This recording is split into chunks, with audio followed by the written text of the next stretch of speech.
Welcome to Lawn Tips with Lou.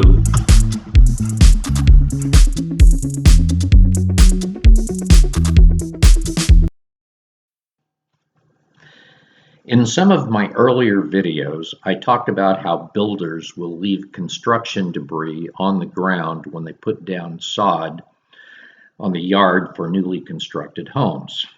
This can lead to brown areas in the lawn during hot, dry conditions like we've had here in Texas during August. This area along my driveway is due to construction debris. I've been in my house for several years, and it's interesting to find what keeps pushing up from below.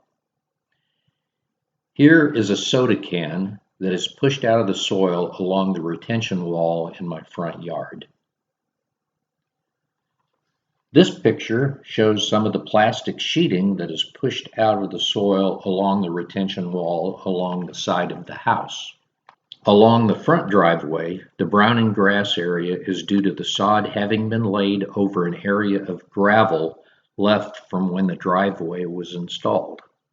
The reason I know this area has gravel is because I have a root feeder for my trees. Some people refer to it as a watering wand. I used the root feeder to try to inject water into the soil under the brown area. When I try to push the rod into the soil, you immediately hear the crunching of the metal rod as it tries to penetrate the gravel, which is less than an inch below the grass. When this area starts to brown in dry, hot weather, in order to keep the area as green as the rest of the lawn, I need to water this area with a hose to supplement the watering from the sprinkler system. With the benefit of the extra watering in this spot, plus having had some rain over the past few days, the dry area has quickly recovered. This was my back lawn in late April. We had a lot of rain this past spring through May and into early June. By the latter part of May, I had some areas of my back lawn that had browned.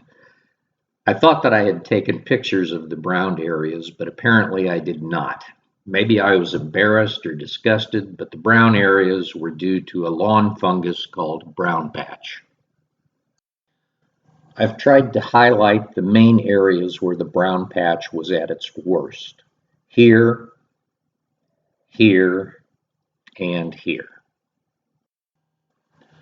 I had this Fertilome product on hand, which I had purchased to spray my crepe myrtles if they developed powdery mildew on the leaves. The label indicated that it was also good for treating lawn fungus as well. The active ingredient is propiconazole, and I apologize if my pronunciation is incorrect. I used this to spot treat the area with my pump sprayer. The instructions stated to treat the lawn again in 2 weeks. I followed up in 2 weeks and applied the bio-advanced fungus control for lawns using a hose end sprayer, which allowed me to treat the entire lawn. The active ingredient in bio-advanced fungus control is also propiconazole, but at a higher strength.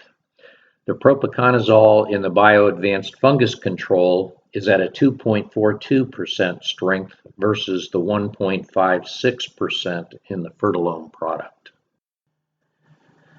Through the month of June, I had treated my lawn with the Fertilome and bio-advanced spray products and had seen improvement in the lawn. During July, I applied a Scott's product called Scott's Healthy, which has both fungicide and fertilizer for the lawn. The active ingredient in this product is something that I know I'll mispronounce, but it's azoxystrobin. I think that's how you pronounce it, azoxystrobin. With this product, you're to wait at least 4 weeks between applications, and you're not to apply it more than 4 times per year per their instructions. I put down a second application during August, but by then my lawn had fully recovered from the damage caused by the lawn fungus.